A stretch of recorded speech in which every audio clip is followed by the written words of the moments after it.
Japan Aerospace Exploration Agency, or JAXA, were chosen to support this mission. I'm bleeding Again, it's M1D, called and Crew I'm back 1. now. But today, Doug Hurley is the spacecraft commander for this mission. He previously flew on 2 space shuttle missions as the pilot on STS-127 and STS-135, which was the final space shuttle flight. Here's a closer look at Doug Hurley. Excited? Very excited. Yeah, very excited. You feel ready? Feel pumped? Oh yeah, I think we're ready. I think we're certainly ready. Joining the SpaceX Demo 2 test. He is a Marine Corps colonel and test pilot. He was selected as an astronaut in 2000. He piloted Space Shuttle Endeavour and Atlantis for STS-135, the final space shuttle mission. Introducing NASA astronaut Doug Hurley.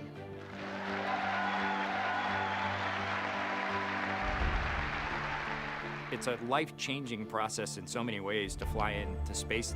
It's just overwhelming in some respects. Just the sensations, the rumbling, the shaking, the acceleration. My name is Doug Hurley, and I'm the spacecraft commander for the Demo 2 mission to the International Space Station.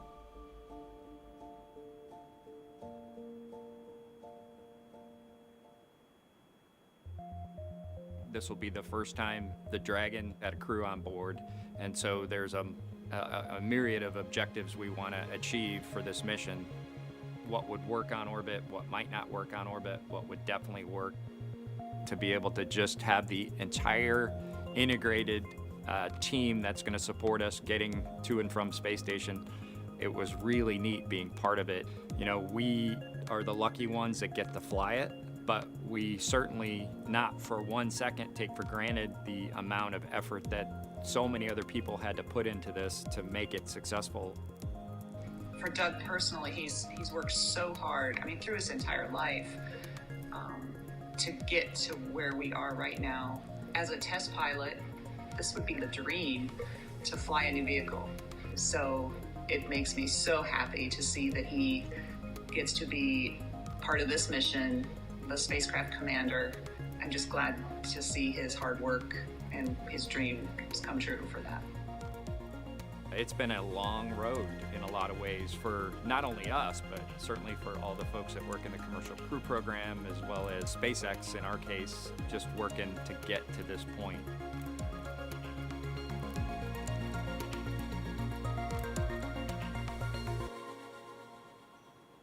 We're a little over 1 hour, 3.5 minutes away from launch. Now let's learn a little bit more about the man sitting next to Doug Hurley inside Dragon, NASA astronaut Bob Behnken. My career at NASA has kind of spanned a couple of decades at this point. I arrived with the class of 2000, went through the training program, primarily focused on the space shuttle and the International Space Station, learning those systems. Having launched a couple times on vehicles, you know, the second time was definitely different than the first time. You can feel a little bit guilty of, hey, should I study one more thing, or is there one more piece of information I should get? Am I really prepared or not? So that's definitely different between where I was on my first flight and where I'm at right now. For me personally, as a spouse, watching everything that Bob has put into this over the last 5 years, the dedication that he's shown, the perseverance is pretty special. For both of us, though, the way our minds work, it won't be until sort of the mission is complete that you have really a chance to savor it and celebrate it. This is a huge accomplishment for an Air Force flight test engineer to be part of the demonstration mission of a brand new vehicle. It's going to be amazing. Without a partner that has that same appreciation, I think it can be challenging for some folks. There's a lot of work and a lot of time that takes away from family that that my spouse appreciates, and I love her for that. On a deeply personal level, I'm really excited that my son is going to get a chance to see me launch into space. Being an astronaut has been a little bit of an abstraction thing for him because he's seen me do it in old videos, but he hasn't seen me do it for real. And so I'm excited for him to see this launch. Really, my role on the Demo 2 mission is to make sure that we get this vehicle tested and evaluated so that we can move on to more operational missions at the International Space Station. We've got a lot of objectives on board the vehicle that we need to accomplish to really make sure that it's good to go. We'll make sure all those systems are working during the test flight so that the future missions will have them available even if they don't plan to utilize them. Through years of the NASA team, helping to share that experience and teaching them the lessons that we've learned by going through this. Now there's another capability in the U.S. besides NASA to operate something of this magnitude. I want to thank the entire Commercial Crew Program team that's worked together to get to this point where we've got vehicles in the launch pad ready to head to the International Space Station.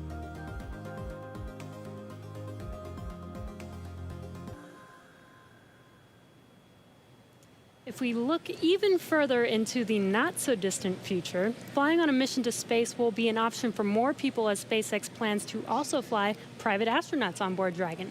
Earlier this year, SpaceX signed an agreement with the space tourism company Space Adventures to fly up to 4 passengers on an orbital trip aboard Dragon as early as next year. And of course, it's NASA that is making private astronaut missions to the space station a possibility. We are looking forward to these missions, and we hope that you guys are all too. All right, we are just 20 seconds away from T-minus 1 hour. This is going to be a really big moment that everyone's going to want to listen to. We're expecting a weather update, obviously hoping that the weather is improving. And so we should find out in the next 10 seconds or so. So we're going to stand by for a moment and wait for the Corps to give Bob and Doug a call, and then we'll all hear the latest. SpaceX, we're at T-minus 1 hour. You are go for section 6. When ready, report go for launch. We'll put it in work.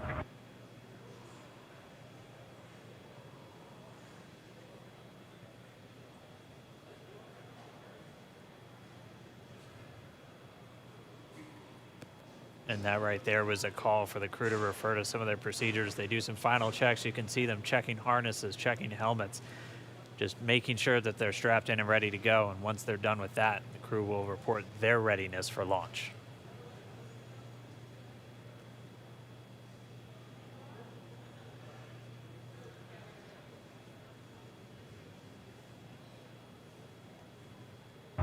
SpaceX Dragon in 6.4. Bob and I are go for launch. Copy, go for launch. And next up will be go no GoPro at T-minus 45. Dragon copies. All right, the crew is go for launch. So we are inside of 1 hour, still waiting for the weather update. But I mean, this day is one for the history books. We're returning crewed launches to station from American soil on American rockets. It's been almost 9 long years since we retired the space shuttle program. I remember that day. I'm going to remember this day. It's been a long road to get here, countless hours by thousands of dedicated professionals from NASA and SpaceX. It's been an exciting week, but this last final hour is just so exciting right now. Today's mission will be Crew Dragon's second test flight and its first test with humans on board. It's been an awesome countdown so far. Weather, we're still waiting for that update, so it's still a watch item, but the crew is go for launch, so at T-minus 45 minutes, hopefully we'll get an update on that weather.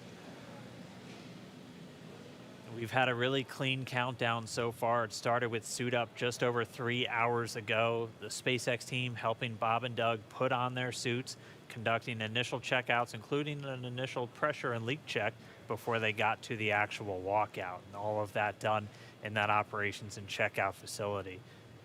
The crew walkout was where Bob and Doug gave their final goodbyes to friends and family gathered outside the operations and checkout building before they began that roughly 20-minute ride to pad 39A. Really touching moment, saying goodbye to their family, both their wives and sons right in front of them. Yeah, very touching moment. It's incredible to be able to watch these moments. And as they got into their Teslas, we got to watch them ride all the way to the pad, and we got some great footage there. And as you can see on your screen, this is some playback from earlier of them getting into those Teslas, about to make that drive down to the pad.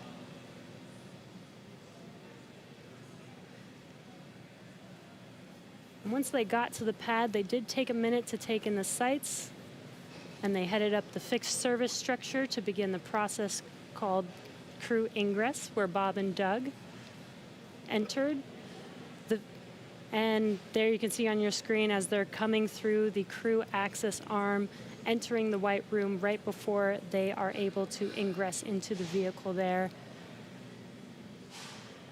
Again, this was from earlier. Yeah, this all from earlier, and as we said, that white room, the last place on planet Earth, they're standing before they climb into Dragon for the ride uphill. SpaceX carrying over a tradition that NASA had had, where that was traditionally the room from Gemini, Apollo, and the space shuttle, that last place. About 30 minutes ago, we're back with some live video here. The team was able to close Dragon's hatch with Bob and Doug safe inside. So we are under an hour ago. Things are going to pick up as we get close to that go, no go to begin propellant loading and then arming the launch escape system. The crew pull for readiness was completed at T-minus 60 minutes, and the Dragon pull for prop load is coming up here in just about 30 seconds at T-minus 55 minutes. And then following that will be T-minus 45 minutes will be the internal mission control Hawthorne pull, and then the launch director's pull for propellant loading.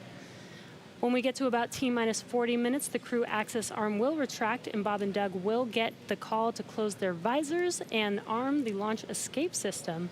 This is the automated system in place that can fire the 8 Super Draco thrusters on Dragon to quickly separate the crew from the rocket, either on the pad or during the flight on the ride uphill. And then once we reach T-minus 35 minutes, propellant loading for the Falcon 9 will begin. We got there on Wednesday. We got all the way down to about 17 minutes before launch before we had to cancel because of weather. But we're optimistic right now. Conditions have been improving, and so we're looking to press ahead once again into loading fuel onto that Falcon 9 rocket. Throughout the countdown, we've been getting some incredible views of the astronauts inside Dragon, just making all of their final preparations, some close-up views of their suits and on the displays as they just are strapped in and ready for launch. The teams often describe the suits as an extension of that Dragon spacecraft. You can always think of it as a mini spacecraft inside of a spacecraft. It's got all of the life support, everything that they need, just like the capsule The countdown 1 technical pull is complete. No constraints to proceed into launch escape system arming and propellant load.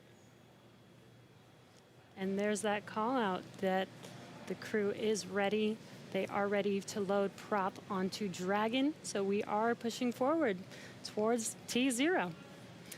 And while those suits do look great, they are also engineered to connect directly into Dragon seats to provide communications, cooling, and the ability to pressurize if necessary.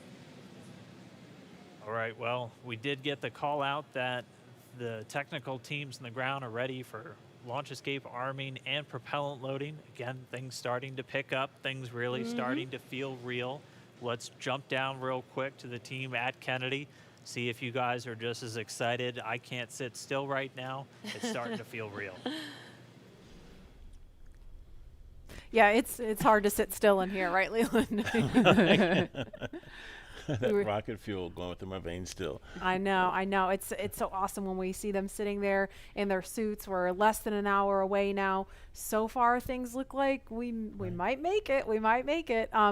So I want to ask you what it was like the first time you put on a spacesuit when you knew you were going to space. Oh, that was February of 2008. We were in the ONC building getting the pumpkin suits on. A little bit different than the SpaceX fly SpaceX suits, but it was kind of surreal, you know. And to think that all of these, it took 10 years of training to fly in space. It took me 10 years from when I got in the Corps in 1998 to flying in February of 2008. So it was a long road to get there, but it was so worth it and so sweet. And you know, learning how to use the green apple, the connections for oxygen, for cooling, much different than these suits that we have here with SpaceX. And so it's a lot more complicated to go through that whole series of things that you have to do to make sure you're safe in the suit. But we've evolved, we're ready, and they look so cool and calm and collected in their suits and in the vehicle. They're focusing and getting ready to fly in space. And there's so much excitement around the center. I know, Leland, you've been getting some messages. You got another message from another astronaut. Yeah, Sunny Williams. Okay, so Sunny, She's Lauren, kind of the best. she's Sunny is she's awesome. commercial crew also. She was flying- one of the original cadre. She was one of the Right. original 4 who trained with Bob and Doug from the beginning of the commercial crew program. And she's one of my classmates. Look at her there. What is she There wearing? she is. Hey, The Sunny. meatball! I forgive you, Sunny. No, she had the worm on Wednesday, so she wore the meatball today. So She's it's the best. But now she can wear the worm ball. I guess. Yes. The worm ball, yeah, she can mix it up. But yeah, Sunny's awesome. She's training to fly on the Boeing Starliner in the not too distant future. So really glad she's watching and showing some love. So thanks a lot, Sunny, for sending that note. And again, we're looking at a live view of the Crew Dragon on top of a Falcon 9 rocket. You can see the crew access arm to the right of your screen. That's the hallway that Bob and Doug walked down to get into the White Room, which was the last place we saw them standing up before they climbed inside Dragon. And again, the wider shot there of Launch Complex 39A, where we are inside of an hour from liftoff, and I think we're just a couple minutes away from the pull we're going to hear before they start propellant load. Again, a 2-stage rocket there. And gosh, you guys, the weather looks not that bad. I mean, obviously that is not an official forecast, but it doesn't look quite as bad as it did Wednesday. We've got a little bit better odds. So there's the countdown clock. We're to helium.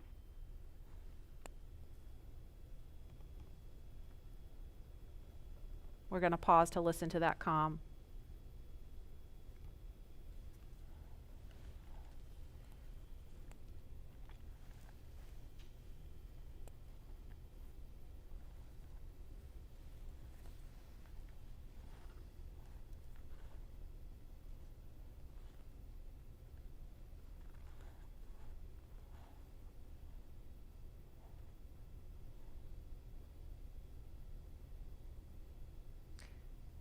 If you're just joining us, we're less than 50 minutes from the scheduled liftoff of the Falcon 9 rocket carrying Crew Dragon.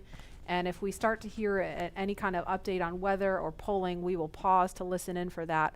But if things go as scheduled, we should be hearing the launch director verify go for propellant load at about T-minus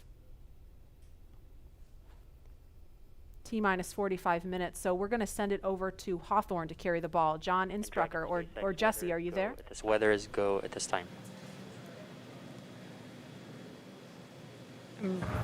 Dragon copy, go weather.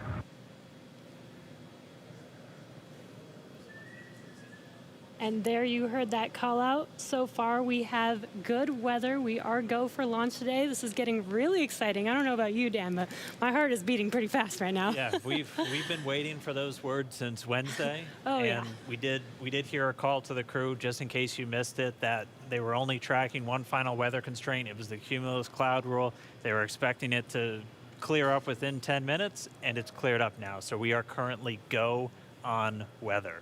Yes, and it's been pretty incredible to be so close to launch, and the road leading up to this point has been pretty incredible as well. It has been. It's been a partnership between NASA and SpaceX. We've been working together since SpaceX started flying cargo to the International Space Station, now getting ready to launch crew. And we've been really fortunate to work with not only a lot of international partners on the International Space Station, but a lot of And as really a reminder, great here in companies. the control room, we'll be closing doors here once we start with propellant load. Any last-minute bio breaks, please go ahead and accomplish those in the next few minutes. And the launch director just getting the teams ready. We'll be coming up on that propellant loading. Again, that starts at about 35 minutes prior to liftoff, so in about 12 minutes from now. There's going to be a go, no go coming up really soon. So let's go over to our man, John I, for the latest. John? It's T-minus 47 minutes, 24 seconds. We're continuing to count down. As you just heard, the launch director and launch team are preparing for the readiness for launch poll. Now, the launch director is currently checking with Dragon mission director and NASA launch manager for their readiness. And actually, it sounds like everybody is good there. The launch director will then ask the team, he'll tell them the pole is open, and the 13 members of the SpaceX launch team will be electrically polled for their go to load propellant, as well as continue all the way to launch. Now, we will hear that poll results and a briefing from the launch director at about T-minus 45 minutes. The good news right now is that the weather is go. All the conditions that were read shortly a while ago at T-minus 1 hour have cleared. We're, as the weather forecaster said, cautiously optimistic. Currently, countdown. the probability... Poll is complete. We're go for propellant load. Well, we got an early call out there. And launch control clear to retract the access arm on time. After that, arming access arm retract at T-minus 45 minutes.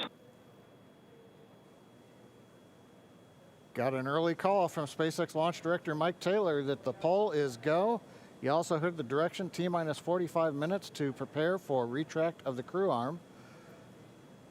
As we hear more discussion, we'll stop and let you listen in. But right now, weather for liftoff, ground level winds are good, 10 to 15 miles an hour, well within limits.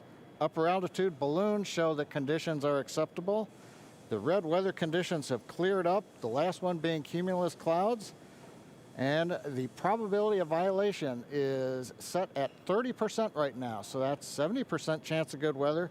We're continuing to watch. There is about a less than 10% chance of lightning.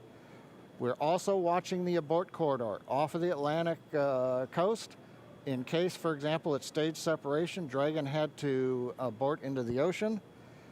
The conditions there are acceptable. There has not been lightning lately. The weather, winds are good, light rain.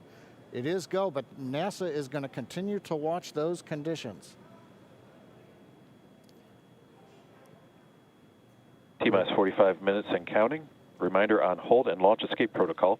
For non-urgent no-go conditions, brief the CE or LD, and they will approve aborting launch auto sequence and proceed to launch abort. For urgent issues affecting the safety of the operation, operators shall call hold on the countdown net. Launch control will immediately abort the launch auto sequence and proceed to the launch abort auto sequence. Operators shall also advise launch director whether structural break or fire is imminent or occurring for Dragon manual escape flight rules. A reminder on fire alarm instructions. In the event of a fire alarm, key operators previously briefed will remain at their post while the alarm is evaluated. In the event that personal safety is threatened, evacuate to the south-facing emergency exit, which leads directly outside. At this time, weather is go for launch. You can see on the screen, we're inside T-minus 40, we're T-minus 44 minutes, 5 seconds. Crew access arm retracting away. SpaceX launch director has given the final brief to the crew. And we will be beginning propellant loading at T-minus 35 minutes. So right now on Falcon 9, ready to get into propellant loading. Dragon, crew, getting configured, set up. The arm is pulling away.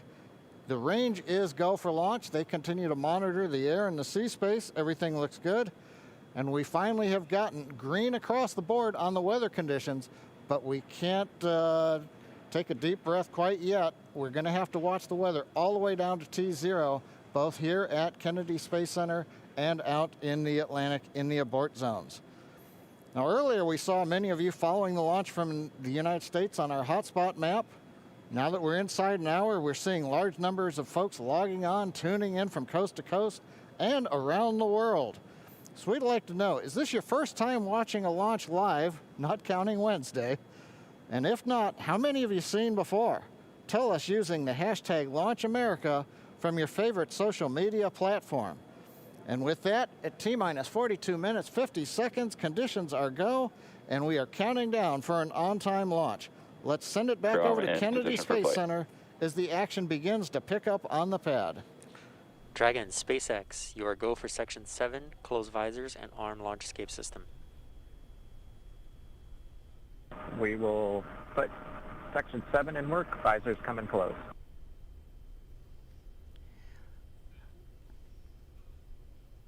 All right, the countdown clock is continuing to tick. My heart is continuing to beat 5 million beats a second. and we are getting so close.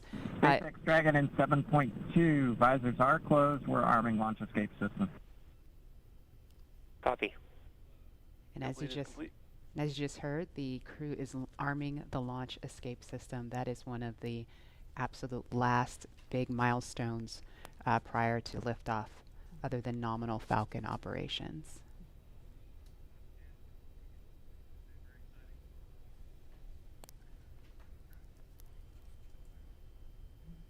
So just a minute ago, we saw the crew access arm retract, and obviously we just heard on the comms Bob and Doug getting ready to arm the launch escape system, and so that is something that protects them all the way to orbit. So when fueling starts at about T-minus 35 minutes, so just over 6 minutes from now, they will have the capability to abort, to separate from Falcon 9 either on the pad or even after liftoff.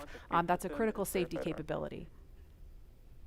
And we are going to go over to Hawthorne now to take us through these next minutes. Jesse? Section, switch in to nitrogen. Switch in to nitrogen. We did hear that call out that they are arming the launch escape system, so very exciting. SpaceX has designed Crew Dragon and Falcon 9 to be the safest launch system ever flown. So we brought back Nick Picone, SpaceX's Nick Picone, to talk more about this again. Thanks for coming back and joining us today, Nick. Hey, Jesse. Happy to be here. Still monitoring the launch here with our recovery and ground operations teams. Awesome. And Nick was our mission manager for our in-flight abort test earlier this year and now works on the Starlink team. Nick, on Wednesday, you talked about the launch escape system. Could you just give us a brief summary today for those that are joining today? Sure. So the launch escape system, again, is our ultimate safety feature to keep Bob and Doug safe in the event of a major Falcon anomaly on the pad.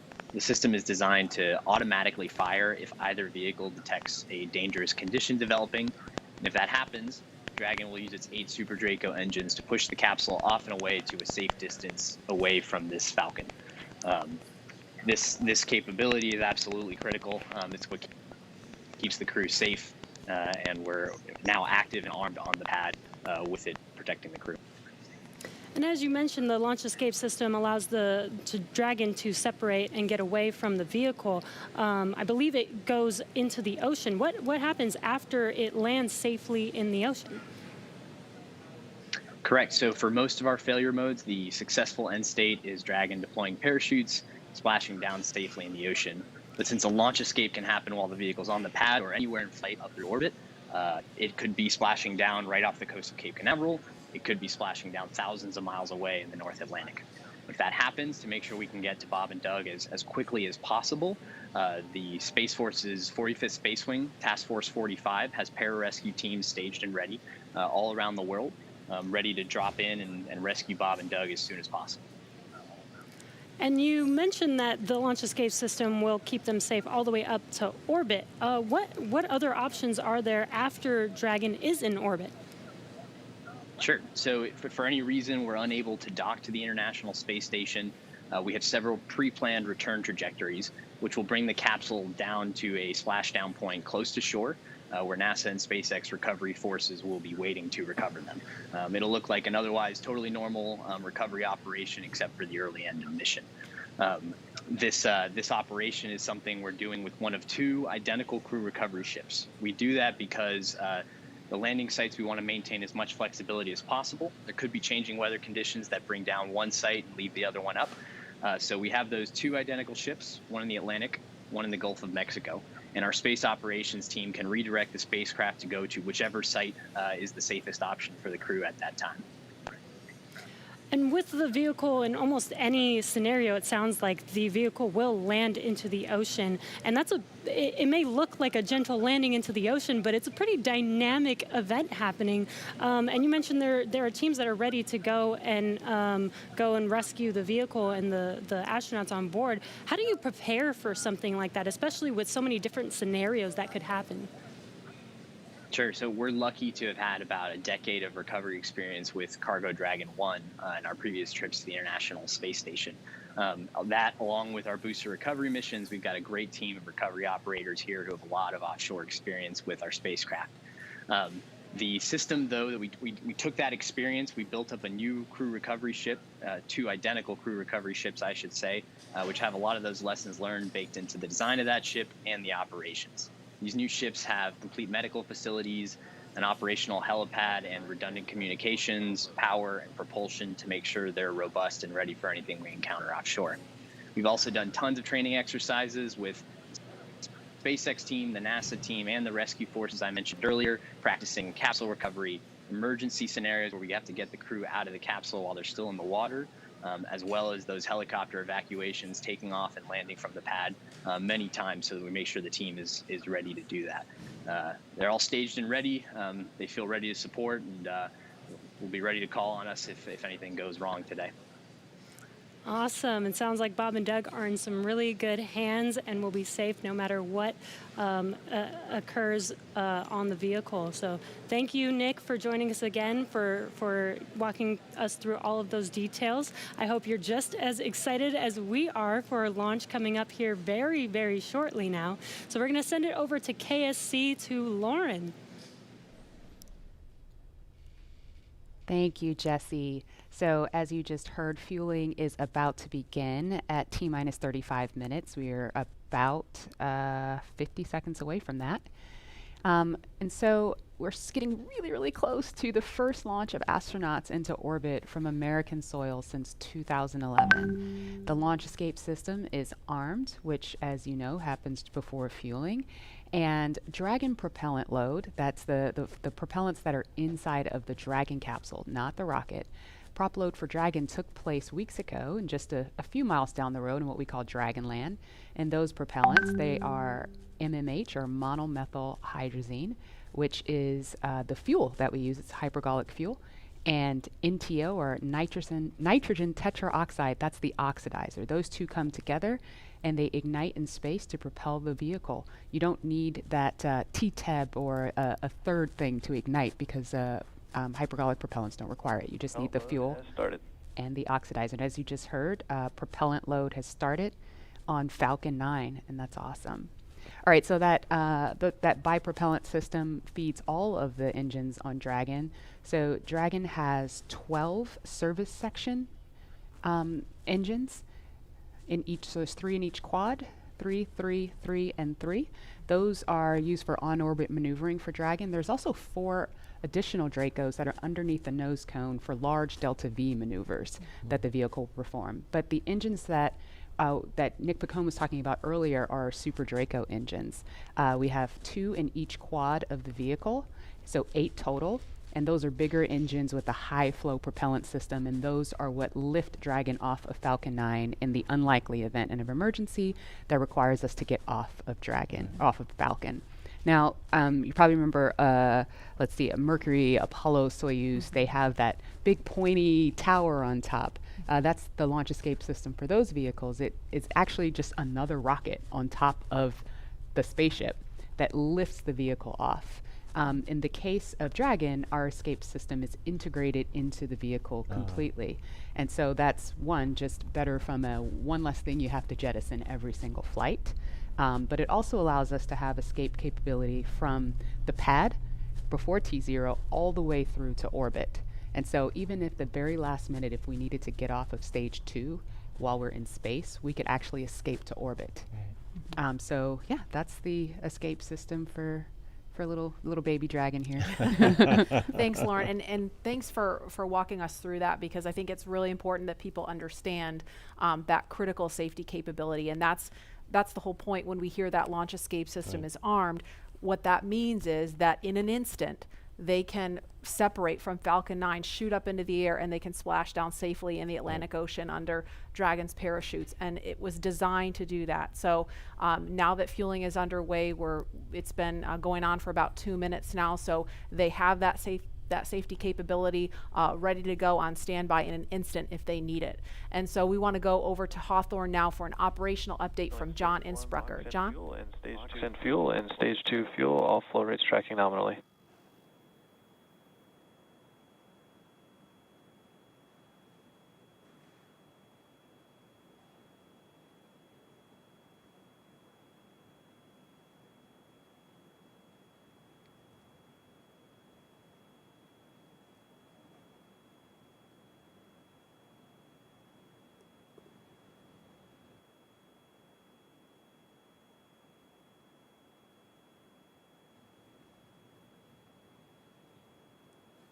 We're at T-minus 32 minutes, counting down. These final minutes, everything's still looking good for Falcon 9 and Dragon for an on-time launch. Falcon 9 did begin propellant load at T-minus 35 minutes at planned. Now on the Falcon 9, we use a fuel and oxidizer as the propellants that power it. The fuel is commonly known as RP1. That's rocket propellant grade 1 kerosene. The oxidizer is densified liquid oxygen, also called LOX. Densified means it is kept much colder than typical for launch vehicles. This allows for more oxidizer to be loaded into the first and second stages. Now with the fuel and oxidizer on hand, we need an ignition source to complete that fire triangle, as we call it. For this, Falcon 9 uses a fluid called T-tub. It ignites in the presence of oxygen and gives off a green-colored flame. Now it's hard to see on the first stage ignition due to the water that'll be spraying on the pad, but you might just see the green flare as the second stage engine ignites following stage separation over 2.5 minutes into flight. Now currently first stage fuel tank is about 10% full. The first stage, as a reminder, as you look on the left side of your screens, the first stage is the long white cylinder at the bottom, topped off by the black cylinder. So over 2/3 of the rocket is that first stage. So the fuel tank is getting loaded. We're also loading the liquid oxygen into the first stage also. The second stage, which is the top 1/3 between the Dragon and the black cylinder, that's the white second stage, that is being loaded with fuel right now. That's about 8% loaded at this moment. Liquid oxygen loading is going to begin on second stage at T-minus 16 minutes 30 seconds. Liquid oxygen loading will continue on both stages all the way down to the last few minutes of the count. We're also loading helium into pressure vessels on the stages. That's used to pressurize tanks in flight as the propellant is pulled out by the strong Merlin turbopumps. On board the Dragon spacecraft, astronauts are monitoring systems while the propellant is loaded into Falcon 9. While we mentioned we had trained them with sounds that we had recorded on board. They've been through most of a propellant load, and they are now experiencing those sounds and vibrations. Stage 1, cryo helium load continues started. to report no problems. They are go to support launch. Weather, the last of the red conditions cleared up about 15 minutes ago. Everything is marginal but acceptable on the weather. We'll continue to watch all the way through the countdown. Now, as a reminder, today we are now into an instantaneous launch window now that we've begun propellant loading. So at this point, if we hear a hold for any reason, we'll have to stand down and target our backup launch opportunity tomorrow, May 31st. Thanks, John. For Demo 2, Bob and Doug's flight to station will take about 19 hours, and their journey is fairly similar to the trip our Cargo Dragon makes back and forth to the International Space Station, but with two noticeable differences, and that's docking and splashdown. And as we await T-minus 0 in just under 29 minutes from now, the ground operations teams are doing a series of system checks to make sure Dragon and Falcon 9 are both ready for liftoff. And we're continuing to get live views inside the capsule with Bob and Doug, and you're now also looking in firing room 4 down there at the Cape. Once we hit T0 and a successful launch occurs, we will watch Falcon 9 and Dragon make their ascent until the Falcon 9 first and second stage separates and sends Dragon on its way to the space station. And at this point, mission operators will prepare Dragon for on-orbit operations, where the vehicle will execute a series of burns that gradually raise its orbit to align more closely with the space station, as you can see in this animation. And just after putting Dragon into the same orbital plane as the station, the teams will get ready for Dragon's approach and docking maneuvers. The next Dragon will make its approach and actually dock with the space station. And this is a very different process from what we've seen with Dragon cargo deliveries in the past, which use a process called berthing. Berthing requires a spacecraft to approach the station and then stop so a crew member can maneuver the station's robotic arm to capture the spacecraft. Docking on this version of Dragon can be done autonomously with no crew on board the station. It's typically a faster process, both when arriving and leaving, but it does still require pinpoint accuracy to approach safely. Once captured, a spacecraft then gets attached to a common berthing mechanism, the same type of port that we use to connect each of the modules on the station together. It's a little bit slower of a process, but the hatches are significantly larger than the docking ports, which makes them perfect for bringing up those really big cargo items. Dragon will spend up to 120 days docked before preparing to return home. Following successful completion of Dragon's test objectives and cargo loading operations, the crew will close the cabin, perform final system checks, and configure the vehicle for undocking.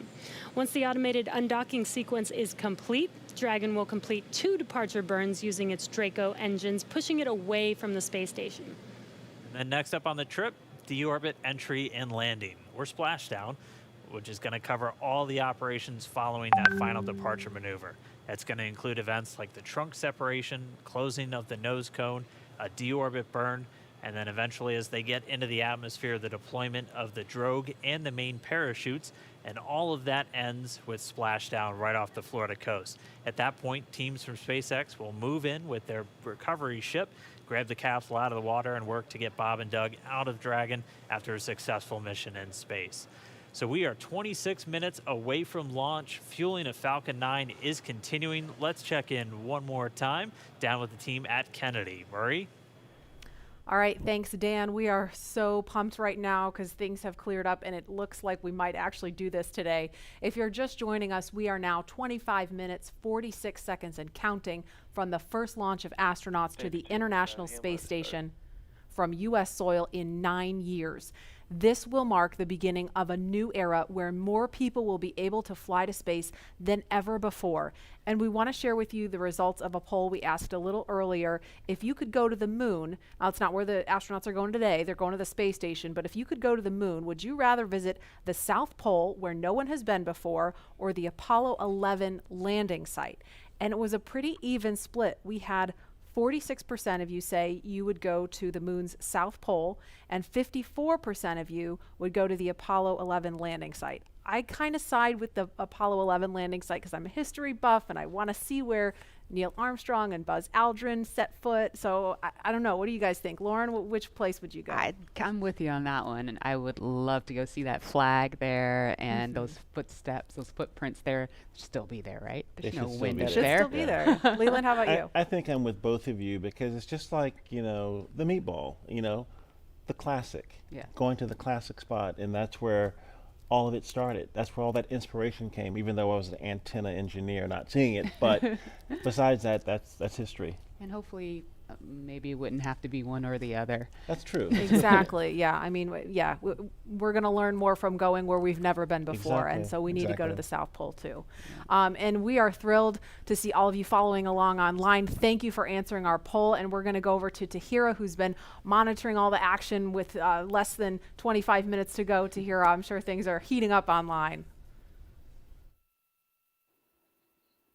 Hey, Marie, I mean, you're completely right. Now that we have that go for launch, people are on the edge of their seat right now waiting on this historic moment to take flight. As you can see, photos are still coming in of just everyone around the country showing their excitement for this launch. And it's really been a touching thing to see how everyone's kept this excitement going from Wednesday's first attempt.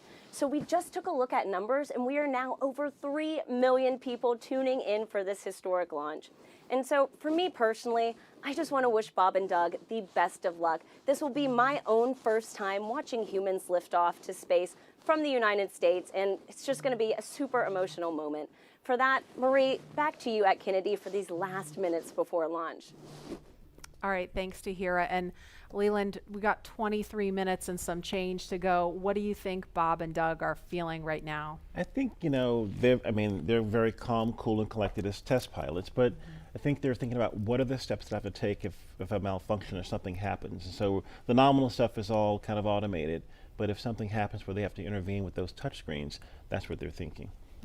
And we're just inside 23 minutes now. So on Wednesday, we were 5 minutes further in the countdown when we heard that call to scrub, and the weather was still very touch and go at this point on Wednesday. But today, it at least for right now, I don't want to jinx it. I'm afraid to even say it out loud, but it looks better today. Yeah, and it feels like I'm feeling it a lot more than I did on Wednesday. Right. And, you know, speaking of Bob and Doug and them being really calm and cool and collected, haven't had the opportunity to be in meetings with them and to watch them train. I have to say, and to all of my friends who work with them every single day, the feedback is always just what great people they are, and just how not just bright and sharp they are, but just good people. Right. And around the office, we often refer to them as the dads. Yeah. The dads? What They're is the that? dads. They're dads. They are dads, Okay. and we've met their families. And when you see people on that very personal level, it starts to mean so much. They Right. are a part of our team. You know, Yeah. they're not a customer. They're our team. They're not a payload. They're our Right. team. They're Yeah. our family. And so we're just so excited to see the dads up there today. Yeah. Go And- dads. Yeah. All right, we're going to go send it over to Gary for an update from Houston. Gary? Hey Marie, the space station team here is focused. All eyes are on the system checks that are happening across the board, and we're listening in as we close in on launch, and I can tell you that things are looking very good. Chris Cassidy will be watching from the International Space Station, right now flying over the Pacific Ocean. It's heading to cross right over the launch pad. We might even get some good views from the station. Hope to be capturing those. We'll have the launch view and the big screen up front, and everyone's excited to see our 2 crew members on their way to the International Space Station. But before we get to it, I just want to pass on good luck from the entire flight operations community here in Houston. It's always exciting to be doing something wholly new and history-making with station operations, and we can't wait to see our team members Bob and Doug in low Earth orbit and heading to the International Space Station. That's it from us here in Mission Control Houston. I'll send it back over to the team in Hawthorne for the latest happening there. John. T-minus 20 minutes, 30 seconds. We're Strong back continuing chill to started. count down. Everything is still looking good for launch of Falcon 9 and Dragon. 22 minutes, 45 seconds after the hour. Stage Right 2 now on the RP1 right-hand mode is complete. side, you can see a large white cloud coming off of the strongback. That is normal. As we get ready to load the second stage with liquid oxygen, we have to chill in the plumbing lines going up that strongback. And so as we relieve pressure, the moist, humid Florida air condenses around it, and that gives you the cloud. So that tells us that things are actually on schedule. We did begin propellant load at T-minus 35 minutes. Fuel loading on the second stage, I believe we just heard the call out that it is complete. First stage fuel load is continuing, and right now that's a little more than, that's about 60% of the way full. So things are looking good. Second stage is getting ready to begin the liquid oxygen loading. After they finish chilling in the lines that you see on the monitor, they'll begin the load at T-minus 16 minutes and 30 seconds. The range right now is go, ready to support. Weather continues to be go. As we inch our way closer, we're keeping our fingers crossed. We're waiting to hear if anybody calls out an issue, but for the moment, as you can see on the screen, it looks good. Now on the Dragon side, the Dragon mission director and the team there are reporting no issues. They've done their communications checkouts. The crew access arm, as you can see, is retracted away from the spacecraft. The crew is strapped in and they are ready to go. Now, final instructions will be going to the crew at T-minus 10 minutes. The crew displays will be configured for launch, and that setup will give astronauts Bob Behnken and Doug Hurley insight into how the launch is proceeding and provides constant updates on vehicle health. We've already heard the crew give their go, close their visors, and get ready for launch. For Dragon, it'll enter terminal count at T-minus 5 minutes. When it transitions to internal power, we'll hear continued callouts on the countdown net as we get close to 0 and to liftoff. But right now, at T-minus 18 minutes, 15 seconds, everything continues to be go for an on-time launch. So Dan, Jesse, things are looking pretty good. How are they doing over at your stand? Things are great from about 15 feet away from you, John, and honestly, things are looking pretty great down at the pad there. We're seeing a lot more blue in the sky. Green is the color we want when we're talking about weather, and that's where we're sitting right now. So we're continuing to count down. We are under 18 minutes away from liftoff. Again, it's an instantaneous liftoff it's going to be 12:22 and 45 seconds here on the West Coast, 3:22 and 45 seconds over on the East Coast there in Florida. Just a reminder, it's going to be about a 9-minute ride up to orbit for the Falcon 9 and Bob and Doug on board Dragon. It'll be a 2-stage flight, so we'll see the first stage fly until we hear MECO, or main engine cutoff, about 2.5 minutes into flight. After that, the second stage will take over and continue to power them the rest of the way. Second engine cutoff comes in just under 9 minutes at about 8 minutes and 44 seconds. Following that second stage completing its job, it'll continue to coast for about 3 minutes. It'll do a slight attitude adjustment and null out any rate, so make sure it's not in any kind of a spin before they do separation. So that's when the Dragon spacecraft will physically separate from the Falcon 9 vehicle, and Bob and Doug will be flying free. It's about a 19-hour ride if we launch today on time. So that means Bob and Doug will get on orbit. They'll have a number of burns or those firings of those Draco thrusters that they'll do over Stage 2 LOX load started. We hear the LOX, the liquid oxygen load has now started on stage 2. But again, they're going to be doing a series of burns on the way uphill towards the International Space Station 5, spread out over the first 16 hours or so of their flight until they get much closer and it's time for that approach and docking. And we are expecting that with an on-time launch to happen today. That'll be coming tomorrow in the afternoon. All right, now that we're under 16 minutes away, we have a special guest joining us. I'm going to toss it over to Jesse.